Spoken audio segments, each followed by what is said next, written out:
today. My video is on my computer and my voice is on my phone. So I'm waving, so that's me. Aloha. You can look at this beautiful pool from Mocha Honono. Yeah, so I work for Hulea Pa'a and oh nice. And I also work with Kipuku Kuleana and the Wyoming Taro Valley Hui. But for Hulea Pa'a, I do whatever Kelly tells me to. I'm trying to share my screen right now as I talk to you. So, and today what Kelly told me to do was share about, can you guys all see my screen? There's there's all the random stuff I've been working on. Hold on. There. So everybody can see. Okay, model. So, yeah, so I do a lot of mapping right now from home.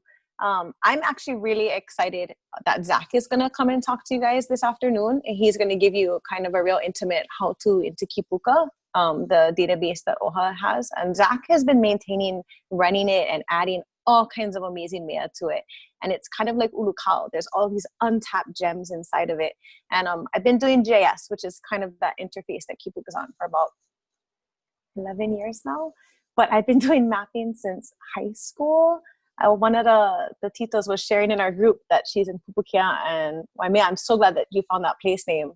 And my high school senior project was like coloring in land use on land commission words in Waimea, Pupukia, and Palomalo. So maybe I gotta share that with you. So I'm gonna just start off. So let's see if it's not working, my slideshow thing. It's okay. We'll do it this way. There we go. Okay, so I'm going to do a crash course. I'm going to try to speed through this. And there's so many things that I want to share with you that's kind of the foundation of this. So just to kind of jump right in. Oh, actually, real quick. Sorry, I wanted to introduce my Kiki to you. These are my Kiki monsters. This is Poliaho, and the one eyeing the papaya is Wahi'ialo. And the bottom picture, that's where we grow kalo. So that's why only Hihimanu is on the left, Namalokama is in the center, Mamaloha is on the right. And I stay in Kalihi Wai right now, but I'm from Oahu originally.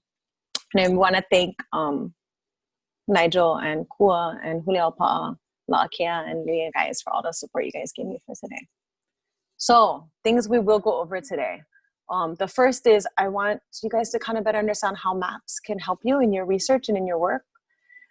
Brief overview, crash course of the history of mapping in Hawaii. It's important to understand the agency of your map, and then some public map sources in Hawaii.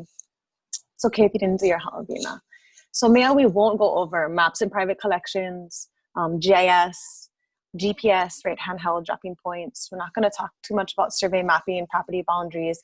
We're not going to go into Google Maps and Story Maps, but just know that what we will cover is kind of that kohua that you want to know first before you go delve into other things. There's so much, just a wealth of knowledge. So let's see. Okay, so to start, the first section, how maps can help us. So I'm going to talk about three of, I think the most wealthy parts of that is understand. They can help us understand traditional land use. We can visualize and track changing palena, so how boundaries kind of shift around over time. And first, we can restore wahi'inoa, so talk about place names, bring them back on the island, back on the land, have discussions. Or this example is actually mostly kai. Sometimes we think of maps, it's all on land, right? So this is actually a map of fisheries. Hi'ile is right there in the fish pond in Heia. And then you have all the reef and the fishery names. So there's a wealth of knowledge out there. I am going to fly through this. Please put questions in the chat. I can't see it while I'm in this, but we can save it for the end. And I encourage you guys to keep your questions and make the office hours for next Friday. And we can go down the rabbit hole for whatever you guys want to follow all about. So we're going to start off today as if we had all gathered together. If we could have met in person, we would be on Oahu in Ewamoku in the Ahopua of Waiawa. So this is a register map from Waiawa. And so at the coast, that's Kuhiovaho. So that's La'akea, her ohana is taking care over there. Kuhiovaho is a ili'aina of this larger Ahopua. Yeah. So we're going to dive deep into Kuhi'owaho to talk about traditional land use. So we're going to use La'akea as an example. And so right now I got to give a shout out to Kipo'o, who was your speaker last week, and we'll talk more next week because he did his MA thesis research, is still doing it, on this ili and this ahupua'a in general. And so this data that's drawn from ethnographic and the Hale sources, but tied to this map, is stuff that he's developed. I'm just visualizing it. So Kuhi'owaho, now these are the mo'aina. So that's probably the smallest formal subdivision of land, right? So you have moku, ahupua'a, iliaina, mo'aina. The other things that we can draw on this is Owai. So the pink is the Owai, the purple is the Mulivai. So we know that Wai'awa stream actually empties down here into the fishery of Kuhi'owaho. Right? So some of these things are obvious, but some less so. So these are local that have been pulled out from ethnographic sources from Mahele, and we can actually locate here. These are pu'one, so generally ponds closer to the kai that are tied to the kai somehow. Lo'i, kula, so dryland fields, might include mala, pa'aina, probably traditionally house lots and maybe even fallow fields. Kipo'o could probably give more details. I think it technically is like an enclosed aina. Hale. So Kuhi'owaho, just the ili aina on the map. And then when you start pulling out the wealth of information that is tied to this specific map or these places, especially these kuleana down here or these ponds, we can start drawing out land use. So of course there's more hale than those pink squares. There's more lo'i than those turquoisey green squares. But these are the guarantees, right? These are things that you want to know when you're talking about restoration back on the landscape, especially here, because right off of this fishery is a bunch of battleships and big military things, and the landscape doesn't look how it used to. La'akea guys are restoring into kalo things that were in watercress. And so this helps better understand maybe how many people could have been fed, how many people it would have taken to take care of that aina, as well as looking forward into restoration, not just backwards into history. So moving quickly along, we're also going to talk about how maps can help us visualize and track changing palena, so boundaries. So now I'm taking you to Kauai, so we're leaving Oahu, we're going across the channel. So this is Halele'a Moku. I'm actually in the most eastern ahupua'a in Kalihiwai. That crescent on the top, that's Hanalei Bay. Right? So this is the Moku, the coastline that was really affected by the floods in 2018. So this is a wonderful example of how boundaries change over time. And to give credit, I'm going to have the Nupepa sources on the left. You don't have to read them. They're just there because I like citing things. And Devin Kamealoha Forrest did the translations and the research for this. And the wonderful and gracious Nehana Vaughn is the one that kind of like pushed us to put this together. And she's used it in a presentation before. So mahalo to them. So in 1834, this was Halele'a. It's smaller than it is today. It goes from the end of the road Ha'ena to Wai'oli. So that first picture I showed you where we go Kalo. 1859, there's an account that talks about Halele'a, including the Pali and Kalihiwai on the far right where I stay, which is spelled incorrectly. I just noticed that. Shoot. In 1876, Halele'a Moku actually looks how it is today, how we visualize it today, and how it is on a lot of the 1890s maps during the Hawaiian Kingdom. In 1877, Kalihiwai, where I am, I was no longer in Halele'a, now I'm in Ko'olau Moku. But then in 2018 or 2020 today, I'm back.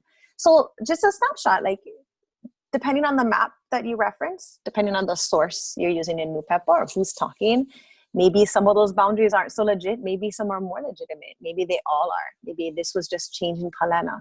But by tying these ethnographic sources to place, you're kind of visualizing that change upon the landscape, and maps can help. So these are some of the maps used to create this. There's actually dozens because this spans 3 different moku on Kauai Island. But just one of the things to pay attention to when you're looking at old maps and you look at the boundaries, you're like, oh, is that where we think of it today? Maybe we're wrong, maybe they're right, maybe we're both right. A great example was somebody who was talking in our breakout about Mauna Loa, right? So like a lot of modern translations of Mauna Loa included in Kona. But traditionally, in every sense, it was always part of Ko'olapoko, Waimanao. So now we're going to scooch forward into how maps can, hold on, my notes are keeping up with the thing. How maps can help us. Oh yeah, restore Wahi Inoa, so place names. So this is one of my favorite things to do. So now we're on Hawaii Island. So this is, the top tip of Hawaii Island, we're in Kohala. So this is Kawaihai. So the harbor is down there on the left. Kohala is, I think, off map on the bottom left. Waimea Town's kind of off map to the right, mid-right. So Kawaihai. So these maps that I've referenced on the right, they're all register maps, which if you've done your Ha'awina, that's the index that you were looking into. So these are all register maps. They range from 1893 all the way to 1935. And every single Wahi Inoa from here is pulled off of those maps. And not one of those maps has all of the Wahi on it. So that's the importance also of looking up as much as you can find. And don't be discouraged if you find a map that just is in a corner of something you're looking at, because when you put it together like a puzzle, you can get this wealth of knowledge. So many people just drive by on that top red line and you see those pu'u. I'm sure those pu'u have names. What are those names? Or maybe you drive by on the coast down at Kawaihai and you look up and the whole landscape just sort of disappears in that giant mountain that's Kohala. But look at all these wahi that are in the middle, or even the kai names, right? So this is actually where the Hawaiian homelands portion of Kawaihai is. It's just another way to think about when you look at maps, what you're trying to talk about, what you're trying to understand. So now we're at the top point of Hawaii Island over there, right? Kind of on that curve. We're going to come down the western coast all the way to South Point. So now we're in Ka'u.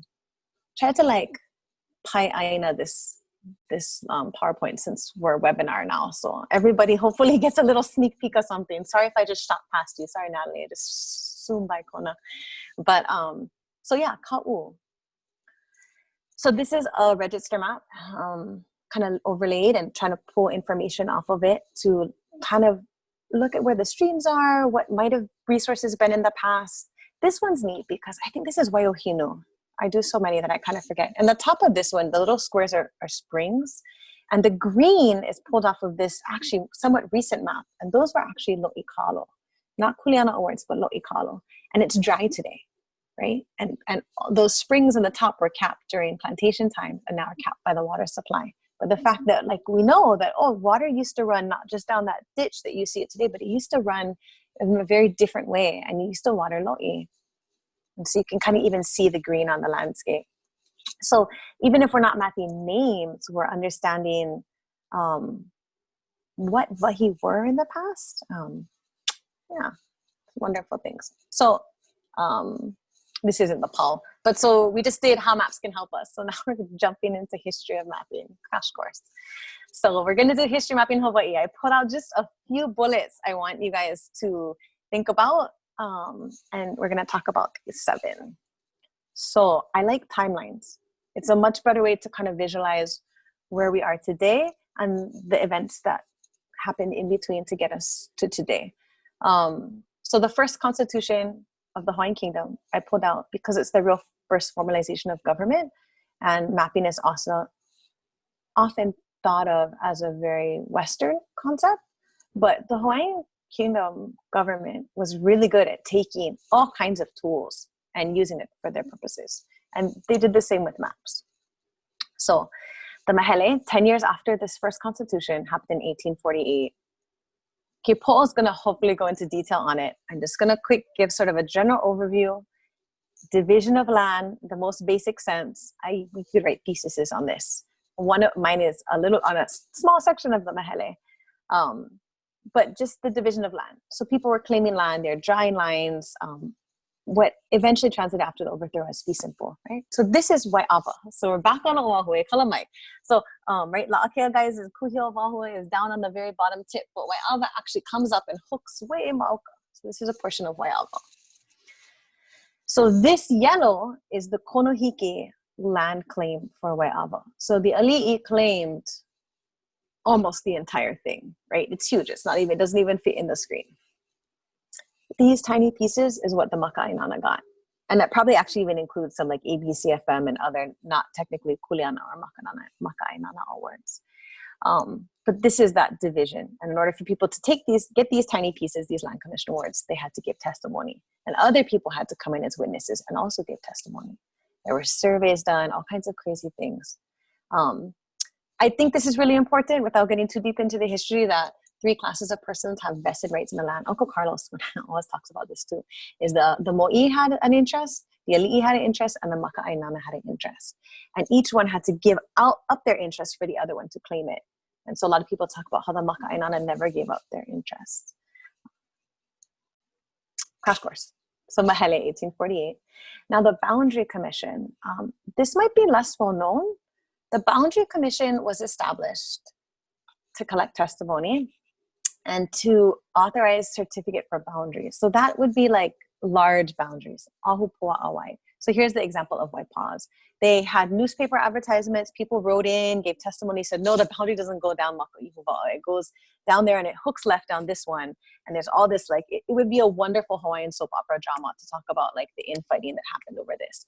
Because those ali'i that claim like all of Wai'awa, some of them were in debt during the sandalwood trade. They were building ba'a, doing all kinds of stuff. They wanted to sell their lands, but we didn't know where the boundaries were. It was just understood. It was awarded to them as, here's Waipa.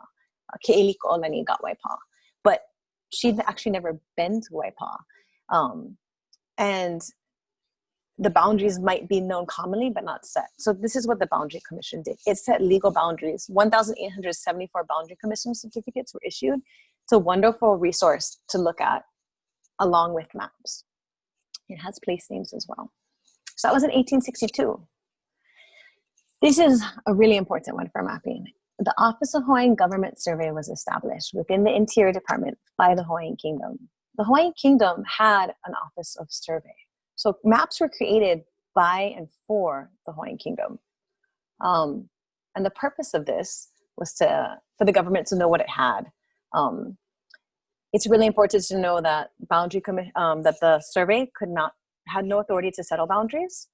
And this translates to today too. So maps, even today, are not legal boundaries. If you have a piece of property, a map is not your legal boundary. The legal boundary is the metes and bounds. So here to here, degrees, feet, or meters. The map is a depiction, and it's really important. It's actually what policy is made of for like lawmakers. But as far as a legal ownership boundary, it needs to be depicted. But anyways, I think this is important because C.J. Lyons is the first assistant surveyor. He even said that at this point, when they created the Hawaiian Government Survey, the Hawaiian Kingdom was paralyzed by the fact that they didn't know where their land was. So this includes 2.5 million acres of government land that the Hawaiian Kingdom used to run the government, and another 1 million acres of crown lands. That was the king's own lands. And at this time, in 1870, crown lands were inalienable, so it was illegal to sell them. So I didn't even do a slide on the overthrow because I think everybody here is pretty well aware. The 1893, so only a couple dozen years after the Office of Hawaiian Government Survey, the Hawaiian Kingdom was overthrown by the provisional government. And then in 1900, the provisional government ends. The territory is created through the Organic Acts. In 1959, the state of Hawaii is created. I think when you think about maps, like those two government surveyors, so Alexander and Lyons, they were Haole, obviously, but they were Hawaiian citizens. They worked for the Hawaiian Kingdom. They actually wrote really eloquently about a lot of the issues that people were going through at the time. And their agency was very different than the same kinds of Haole surveyors that would be in charge during the territory of Hawaii. And so think about if whoever did their hub, who's going to do it. When I ask you to look up the number of the register map, I also ask you in the index to write down the date and the surveyor and whatever notes you have. And the surveyor is important. Just like if you look at a reference and think, oh, Kamakau or I'i, when you kind of know their background, you weigh them maybe a little bit differently depending on what they're talking about.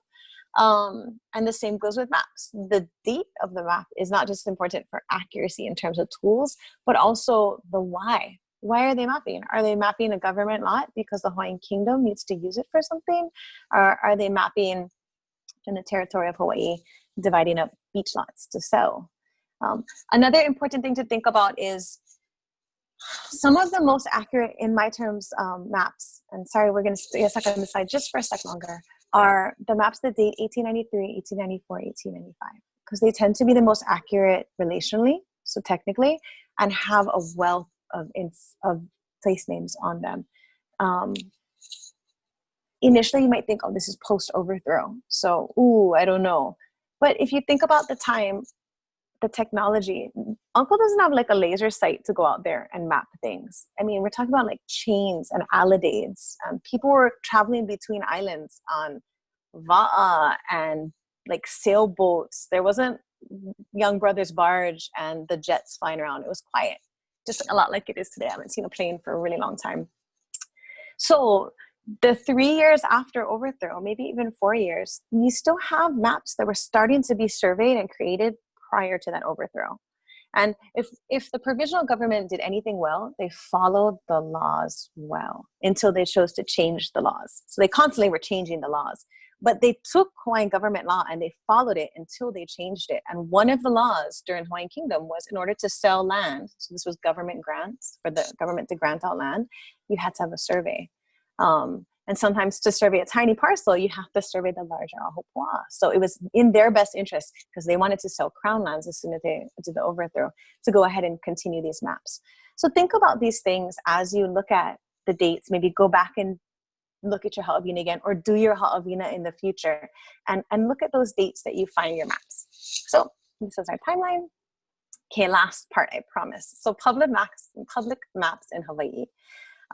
These are your 3 basic kinds of maps you want to look at. So there's tax map keys, there's register maps, and there's land court application maps. And I'm going to run you through just a few examples of each one. Let's see. Your ha'awina, the pre-ha'awina was to look up register maps and indexes. And I'll have another index up on the website for you this coming week. And Zach is actually going to show you some extra ways to search maps on Kipuka. And your post homework also has a how-to to look up TMK maps to the county, which is kind of a nightmare. So tax map keys don't necessarily have a line index like register maps do. Instead, the map is kind of the index. So we're going to go to Maui. So this is in honor of Kunoilani because she had fabulous Lole on last week. And I'm glad Kala is on too. We're gonna go to Kahoma.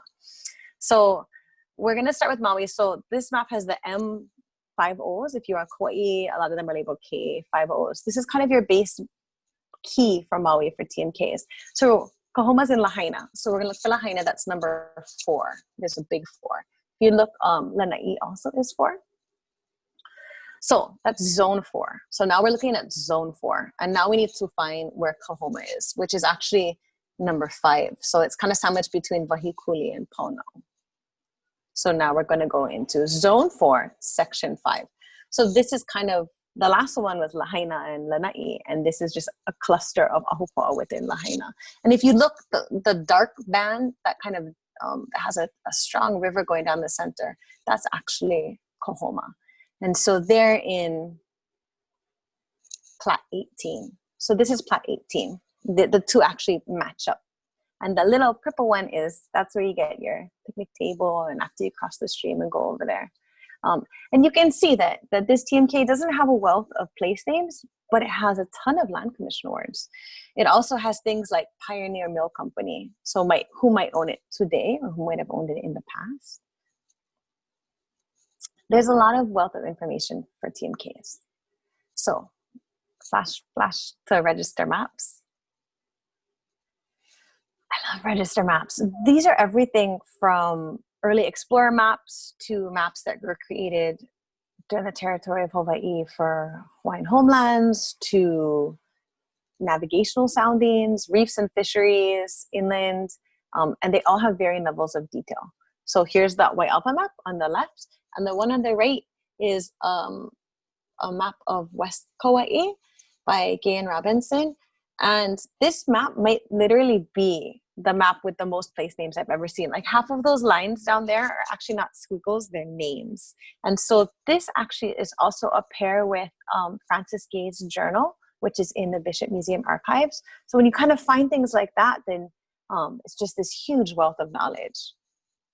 It's wildly inaccurate though in terms of placing it on the ground. So I'm so glad that the one Tito was talking about Waimea this morning, because Waimea on Oahu, so now we're on Oahu, North Shore, Waimea Bay. So those 2 pohaku down there, that's the rocks you jump off of. This is Waimea, the mouth of the bay. Tree tables and sharks Cove. That's not the right names. But obviously this map doesn't have the correct place names. There's very few maps for Waimea Valley. And this is like one of the only register maps. So that takes us to looking in other places. You can look at the TMKs, but for Waimea Valley, a land court application map is the winner. This land court application map has on the top, it's the entire Ahupua'a of Waimea, from the apex to the mouth. And on the bottom, it's kind of that zoom in of not only the mouth, it has a little bit of the plateau where Pu'uamahuka, the heiau, is up on the flats, and then going into the valley to where the pond is, where all the tourists float around in Life Fest today. So these yellow ones are the Kuleana Awards within Waimea. Now, the wonderful thing about land court application maps is they are, unlike that Kauai map, they are wildly accurate. They fit the ground very well. They often have a wealth of place names as well as really accurate depictions of land commission awards. The sad thing about them is it's because they're commissioned in order to clear title. So a lot of the plantations and large landowners use land commission awards, use the land court. I hope I haven't been saying land commission awards. I'm sorry, land court application maps. So I need to drink more coffee. Land court application maps to quiet title. So my notes aren't showing up for this one, but it essentially said like application being for the Ahupua'a of Waimea and unclaimed LCAs. So my guess is a lot of these kuleana do not any longer exist in TMK. I could look it up real quick. But so whenever you do find a land court, you also know that it probably is a case of quiet title. Not always, but and I think in this one, the applicants were Vanderbilt, Mott Smith, and the Oahu Rail Company, something like that. But it just shows that for any one place, you kind of want to look in different locations. So some places have amazing register maps and it's kind of a one-stop shop. Some places have nothing. Sometimes in that register map index in your Ha'awina, you can search your Ahupua'a, but if you're on, let's say, Hono'ula on Maui, and you search a tiny little Ahupua'a, it's not going to show up in the index, like, because the maps show a whole bunch of Ahupua'a. So you either want to like kind of look at the whole moku and just kind of dig through them, or you want to make an office appointment with me and I can help you, or Zach can help you out with all the wonderful things that he's been doing in Kipuka, and you guys will be able to look it up geographically through there. So super crash course, how maps can help us, history of mapping and public maps in Hawaii. This PowerPoint is up online. Again, feel free to ask questions after we're all out and to sign up for office hours. I'd love to help you guys just kind of dig deeper for your research. So mahalo. Sorry if I skimmed over. So awesome. I'm going to hand it over to Zach and he can share his screen with us. And Zach, can you go ahead and just tell everybody what you do? There we go. Can you hear me, guys? Awesome. Thumbs yeah. up. Okay, yes, good. I can give a little background about myself first, and then Kipuka. I was born in Vermont, grew up in Kentucky. So just, no known ties to Hawaii. Grew up just on the mainland. But I came to UH Manoa in 2004. And I studied environmental management, natural resources, and geography. And after I finished my bachelor's, I moved up to Seattle and pursued a certificate in GIS, which is like computer mapping for those sort of, it's as basic as it gets. But then I moved back here and I got back to Oahu, Kailua, and I got married and eventually was able to move to Maui, where I am working from now. When I first moved back to Oahu in 2011, I was able to start an internship at the Office of Hawaiian Affairs in the research department in the Land, Culture, and History Division. And I was essentially just handed hard drive with all of the data all the spatial data that OHA had, which included like historic preservation division, so SHPD data, things from contested cases like the Stryker Brigade, it was, and like Ohakuloa and Navaeha over here. And we kind of organized it and cleaned it up as best we could and built the data structure for what became the Kipuka database. I was eventually able to be hired full-time, and I am still working on this project. It's pretty all-encompassing as far as relating to ceded lands, public land trust, mapping, land awards, Mahele mapping. And so Kipuka, the data or the website or the application was created as a very multi-purpose tool. So for the organization, for Office of Hawaiian Affairs, we wanted it to be able to answer questions for our compliance division, as well as our public policy if they have questions when they're tracking bills or relating to status of ceded lands, parcels, so on a parcel level, historic sites for public policy or for compliance, so on that smaller level. And then it also housed our maps that we had created before I had gotten there for traditional land boundaries, the Moku and Ahupua'a, and some Ili. So I'll share my screen and we can take a look at Kipuka itself. But it's also, wasn't designed to be a public resource. So a place where the public could gain access to these land award documents that were only available in, offices in Honolulu. So for neighbor islands or people on the mainland who have interest, or anyone who just can access this online instead of through those institutions. And then I can also answer questions about what is around, what is this place, and what was there, what was involved in their place names, historic sites, land awards, named people who lived there. And the documents can also provide clues about the place. So it was designed to be a sort of a spatial look at a database. Coming off the heels of Papakilo database, this is sort of designed to be a complement to that from more of a spatial perspective, which was what I was doing with GIS. So we have the main application, Kipuka, as we call it. And we also had some smaller maps that were designed for single questions. So on this website, kipukadatabase.com, there's a couple of different map galleries here. So we have, like, when we're talking about vacation rentals on Oahu, we made a map for that. We have Native Hawaiian census data, specialized map. Oahuloa, specialized map. So there's a couple of extra things not related to the main application, but let's get into that now. So when you enter Kipuka, you're brought up to this map showing Pai'aina divided into Moku from this scale. And so here are the layers that we have. And as far as traditional land boundaries, we have the Moku, Ahupua'a, Ili layer, and then we also have a layer showing crown lands, government lands. So they can be turned on and off in this layers list, or shown, change the transparency, can move around.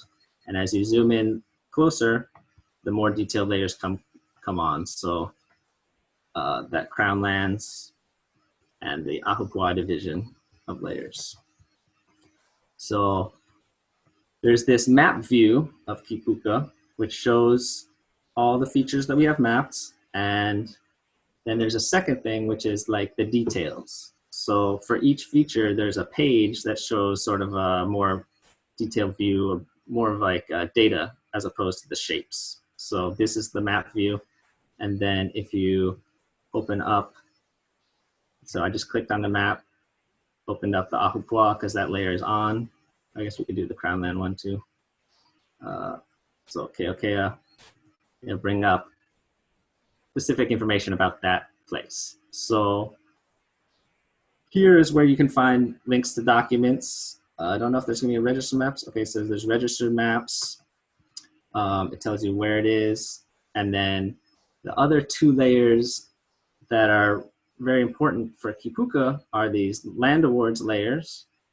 So these are all of the land commission awards, deeds or conveyances, government grants, other types of land awards that are the first title of land being taken out of, you know, the full public land corpus, or, you know, taken out of ali'i lands as kuleana parcels. And then the second part that's not traditional land boundaries is the historic sites. So this is actually a layer showing all of that SHPD data that we had, as much information as we could get from that data. And it also has the state place names layer. So if you search for place and it's in the state place names layer, it will come up and there'll be data about that. So here in a area like an Ahupua'a, it will also show you what land awards were mapped or unmapped within there, what historic sites or place names are in that place. So it's within those boundaries. It'll also, if available, have links to the registered maps that are of this area. And this is not completely conclusive. This is our, you know, attempt at taking the registered map index and applying those to the locations they depict. So for this case, there's two, or one really, a trace, 2494, a tracing, and a wide version that shows. So this links to directly to those registered maps. If the boundary certificate, okay, so this one has it. So the Boundary Commission that Monique was talking about produced a certificate that tells you the metes and bounds of a large area that they were surveying. So this became like the legal boundary of, in this case, Keokea.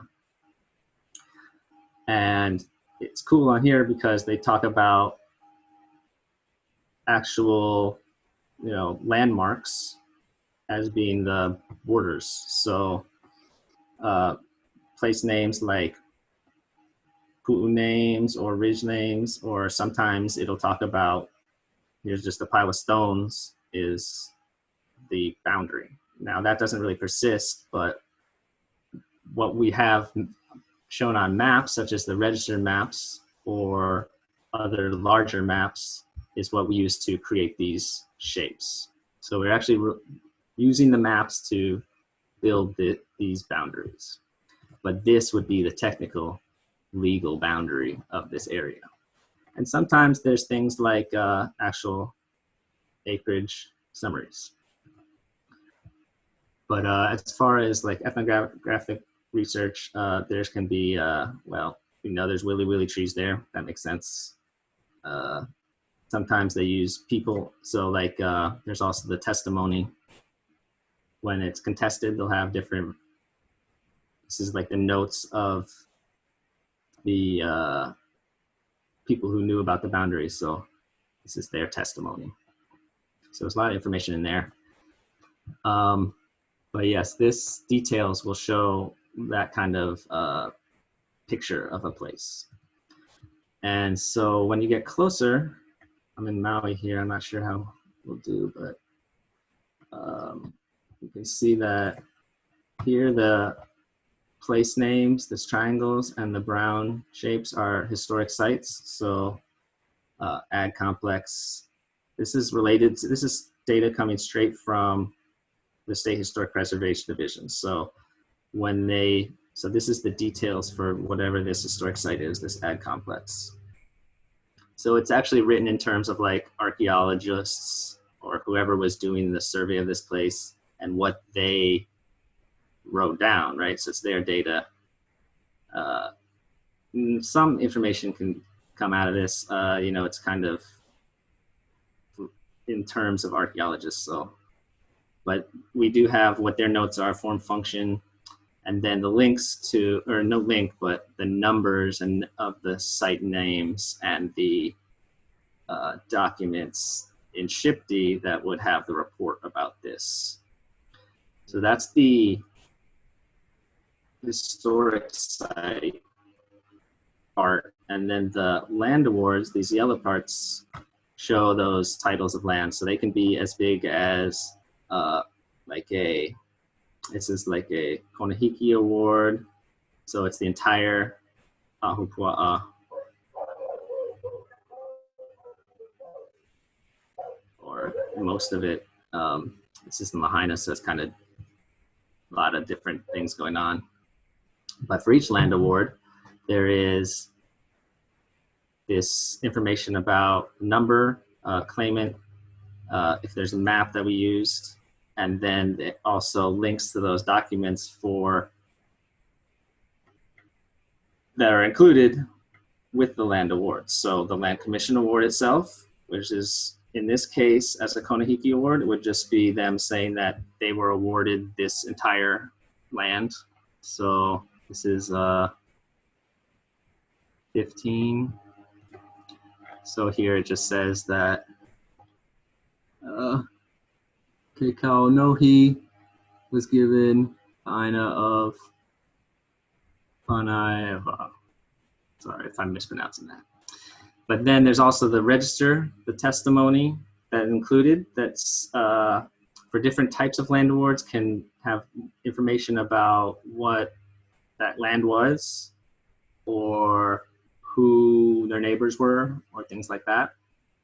I know Kepo'o will probably have more information on that if he's doing the exercise next week. It also has the meets and bounds, if available, and if it was patented, it would also have the royal patent. So all the records that you can find in Papakilo or Avakonehiki or at the actual office, was it probably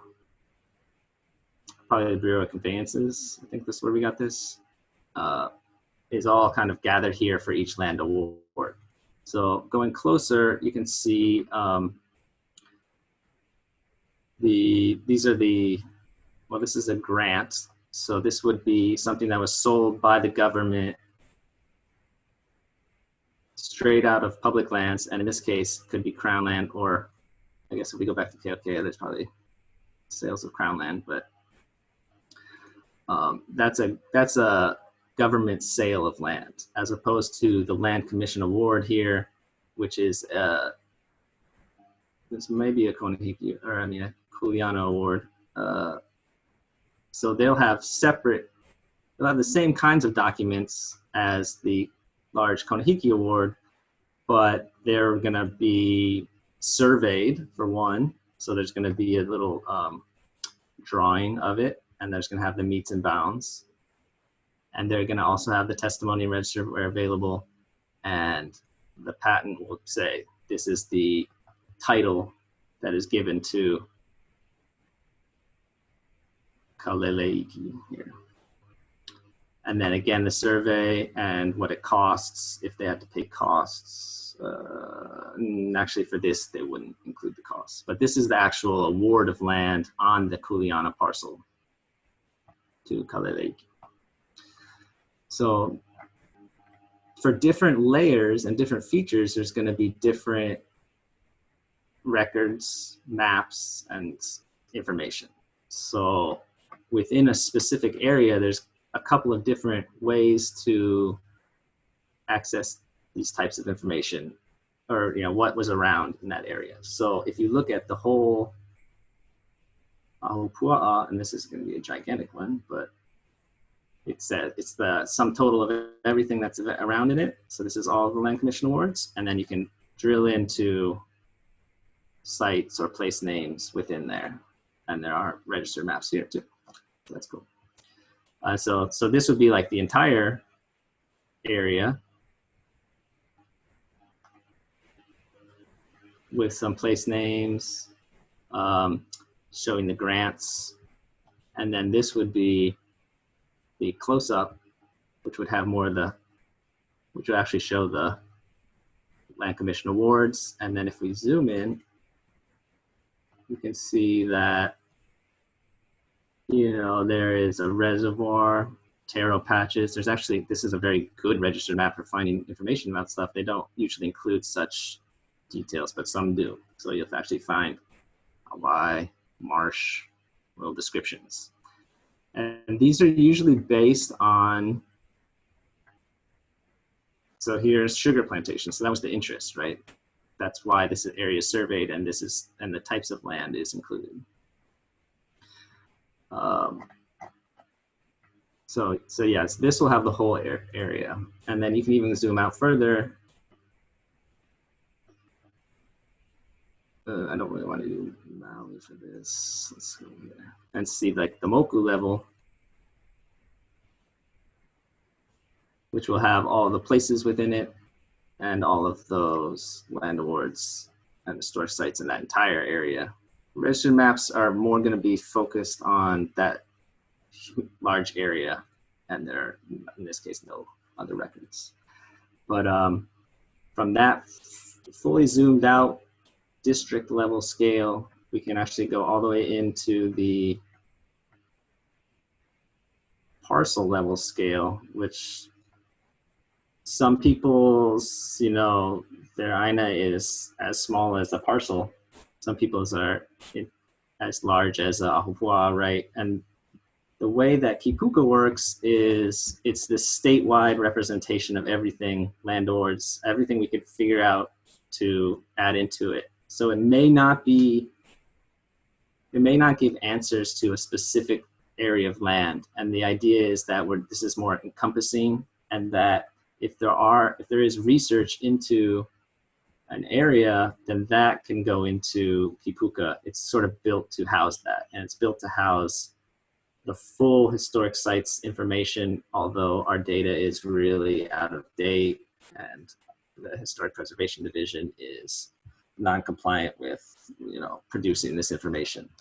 But it's designed to facilitate that. So going back to the TMKs, so every parcel, the counties kind of created this system for taxation purposes, but it also helps as far as low scale, high scale, what is it, zoomed in maps and information. So here we have a land parcel that is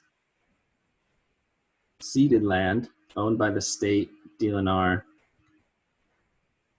It doesn't really affect anything, but we do have information about whether or not it's ceded for our interests. And then within this, you can actually get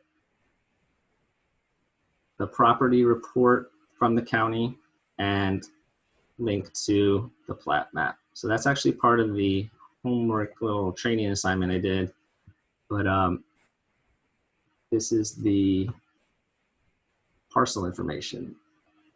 So on that level, you can actually drill down into single parcels, right? Let's take a look at the plat map real quick. Oh yeah, okay, so on Kauai, we don't actually have the zoomed in plat maps, but every other island so far does, and we will be getting those shortly. So let's zoom out and take a look. Okay, so going back to our layers, we have the Moku, Ahupua'a, and Ili, sort of like the containers or the boundaries of land, and then we have the land awards, historic sites, and then the individual parcel lands. And a lot of my research is involved in ceded lands and public land trust lands. And so we are trying to develop a layer showing what was crown, what was government at the Mehele. And as of now, we have crown. But we'll be putting in layer for all the government lands and then the Konahiki land as well. So but that purpose of that is to determine, okay, well, at what time was this crown land sold? And so that means those grants, those land awards coming out of that crown land is land being removed from the public land trust. And that affects OHA from a revenue standpoint, and it affects Hawaiians because of unresolved claims to these lands. So the ceded lands mapping research is sort of the motivator that's kept this project rolling. And the output is these land awards going all the way up through 1959, showing when and where lands were being sold off from Crown and government lands. So, whether or not it applies to your interests or research, this is sort of a good starting place to find some documents that are available online and start asking some questions. I have a couple of other map resources I can share as far as good places to look for maps, such as the Land Survey Office. Let me see if I can get my chat up here. Is there any questions that came out?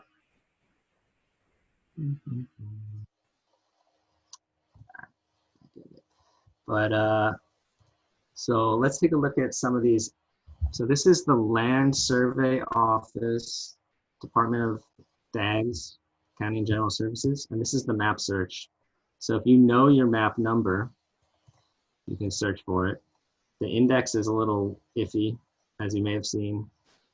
There's also Hawaii Territorial Survey maps, Hawaii Homeland maps, CSF maps, which is, so if there's a grant between, 1910 and 1959, these SF maps are part of what shows the boundaries of those grants. So those are lands coming out of, during the territorial period, coming out of public lands mapped.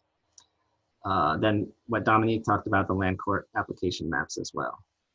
So in addition to that, the Land Survey Office has these kind of like miscellaneous maps. So they're not organized, but there's a lot of information in here that you would be in a registered map index, but is just not indexed. So this is Oahu miscellaneous maps and things like, fish pond at Wailupe. You wouldn't know it's there. It's just in the miscellaneous map. So we're trying to organize these and put them with their associated shapes in Kipuka, but that's sort of a long-term project.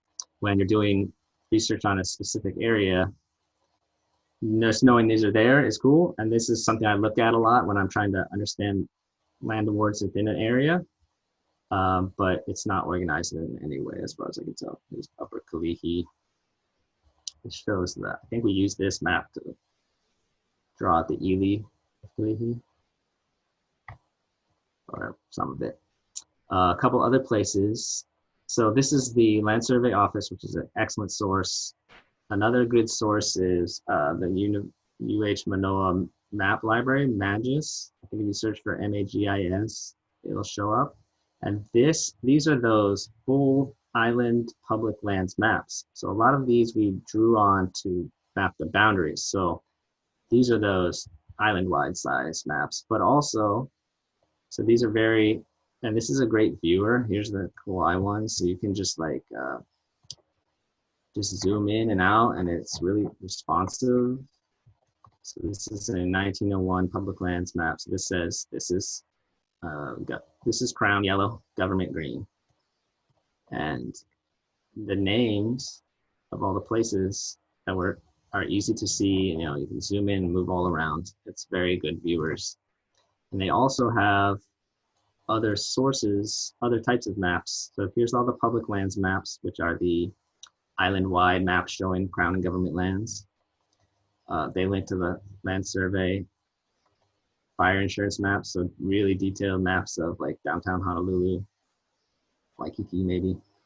And then they also have topographic map indexes. So those place names that are populated in Ulukau are depicted on these topographic maps. And they're organized based on the USGS system of like quadrangles. So let's see. Yeah, so they have different years, and then you can actually visit which quadrangle you're interested in, and within that, that shows the topographic maps, which has, so this is the 1910 one, but it's got detailed topographic information, but it also has name information. And that's where a lot of the place names in Ulukau even came from as well. And part of that is that place names layer that we have, which is kind of created, I guess, by from these topos. And under this board of geographic names, they kind of identify that. But I would say that for place names, the data we have is not necessarily accurate as to location. So you'll find things in the ocean that are on land, and you'll find things like, so if they have a place name for Hanalei, it'll just be in the center of Hanalei because it's a point. But it can be searched for. So let's real quick take a look at the search functions. And in here, it tells you how to search for each type of layer. So if you wanted to search for a historic site and you're looking for in place, or if you're looking for a actual historic site number, you can enter that in. Let's see. Let's find the place. Oh, cool. So if you enter your place name, it'll bring up kind of a drop down of what there is. There's a Heiau, Oku. And so it's just the idea that this is where those are. The direct location is not going to be accurate very much. And then as far as land awards goes, you can search for a claimant name, or if you know your land award number of interest, you can search for the number as well. So it searches all of them at the same time. So if you just search Kai, it'll find Crown Lands, Ahupua'a, Ili, Land Awards, Historic Sites, etc. And then if you're looking for a TMK, there's a specific way to enter it in. There's a couple of different notations for text map key parcel numbers, but we just do like a straight number system. And so if you're trying to figure it out and can't figure it out, you can always email me or just read through this and see if it helps. But that's pretty much the majority of what Kipuka has to offer as a launching pad for your questions. There are some other functions and tools for like finding everything within a certain area. So if you wanted to see what was within 500 feet, you can use these tools, select out everything in that area, or measure, But for the most part, the searching, the map view, and the details are the main posts of Kipuka. So I think that's all we have. I'm not sure how I'm doing on time, but is there anything, someone wants to see enacted or in this demo? You'll have to unmute and ask, I think. Well, maybe we'll move into some questions right now that we have. Okay. And Kylie's gonna lead us into that section real quick. One of the questions we have, Zach, are what year or map are the Moku layers taken from? Okay, so these layers, they're drawn mostly from these, let's go back to these public lands maps. So something like this. So there's a couple of different years that these were produced. So So you can actually see pretty much all of them here. So for different islands, they have different years. So Hawaii Island, 1886 is probably the map that was used. It's really an amalgamation of a lot of different things because no one map shows everything. But, and it's really just a snapshot of what this map says, right? Because we can only draw lines from the map at this year. So it's based on whatever accuracy of this year is, or this map is, you know, and the professional decision making about what balance to use as far as which years to use, right? So they change these maps change over time. We have, we have this like, here's the 1878 map of Kauai. Like Dominique was sharing, they change over time. So there's no actual documentation of which year they are. In fact, in Kipuka, we qualify a lot of our data and say, you know, the boundaries are taken from government survey and register maps, and accuracy may vary. When you first open Kipuka, there's a disclaimer saying, you know, do not use these maps for anything legal, or these are not legal boundaries, but also they're composites of other maps. Accuracy varies greatly. Basically, don't trust it, right? So we did our best assessment and we determined, you know, the best maps to use to draw boundaries for these. And to answer the question, they can be multiple years, multiple maps, but mostly these government survey maps. Awesome. Mahalo. Are you planning on adding the Zoom in Kauai Plats? Right Yeah. now, it's the only county that doesn't provide them for free, or that aren't. They do now. So here's the County of Kauai property section, and you can actually look up your own plat maps, which I don't think at one point, when I built this, you know, it was not available. Yeah, but you could purchase them, I think. And now they have these available on this website, their own government website. So you can actually open up their viewers, download those maps. And so if there's one plat you're looking for, you can actually download them. And we are going to work with Kauai and put those in, Kauai County, and put those in. Awesome. Another question we had was from earlier, the individual land parcel info that you showed, was it under links to other records? Yes, so the land award documents are in links to other records for this layer. So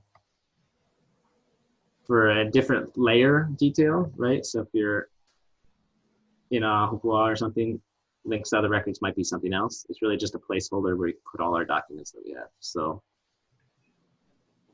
within a details page, there will be links to other records. And for land awards, this should be populated. You see a little broken link here, but so this is actually just a survey boundary, like a typed meets and bounds of the path.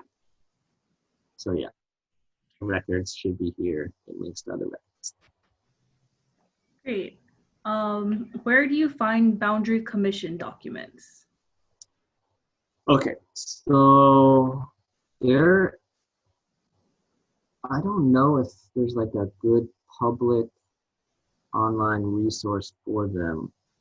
We have scans of them and we organized them and put them in each ahupua'a or crown land. So for example, Wailua on Kauai has them. So within their details page,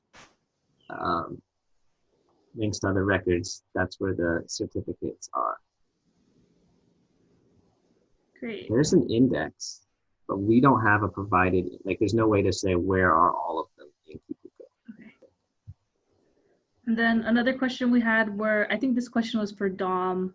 Dom, what were the main types of maps that you were talking about again? The three were register maps, which we have the how-to and the ha'awina. Wait, alaiku. Sorry, I'm on a meeting. Calling my keiki.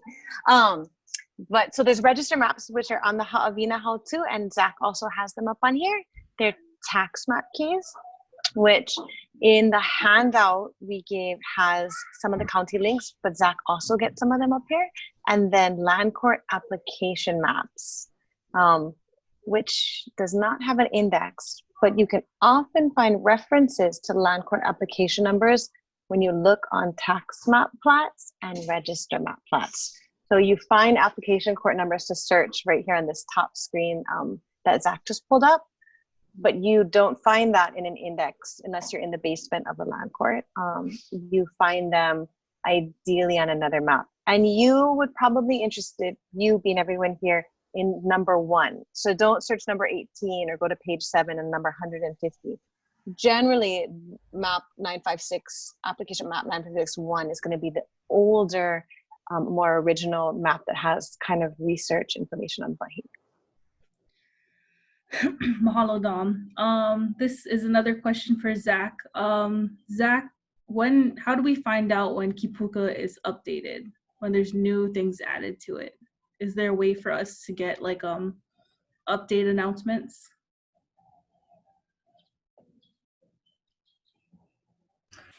I think we are going to coordinate with Huliaopa'a to send out updates, but as of the existence of this, we've never had any method for notifying of updates. So we just kind of do it and say, yay, good job, and then we don't promote it at all or notify people. I think we had we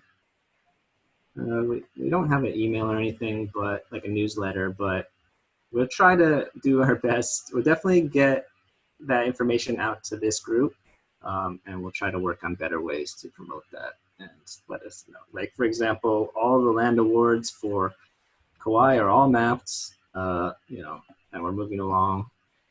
And when we have other islands finished as far as what we can map, then we'll be notifying through that method. But as of yet, we have never had any way to tell anybody about updates. Mahalo nui, Zach. We can definitely help you get out those updates. Sure. I think we're gonna turn it back to Lakia now. Hey, everyone. If there's any more questions, real quick, before we move on. If not, would just like to mahalo our speakers again. Very informal, and I can tell by the chat box too that everybody's really excited and kind of ready to do their own research for their own Aina. So if we could all just give them a thumbs up or a hand clap and reactions, or this is a sign language way of clapping, right, from our side. Mahalo you folks for joining us and for presenting on these wonderful presentations for today.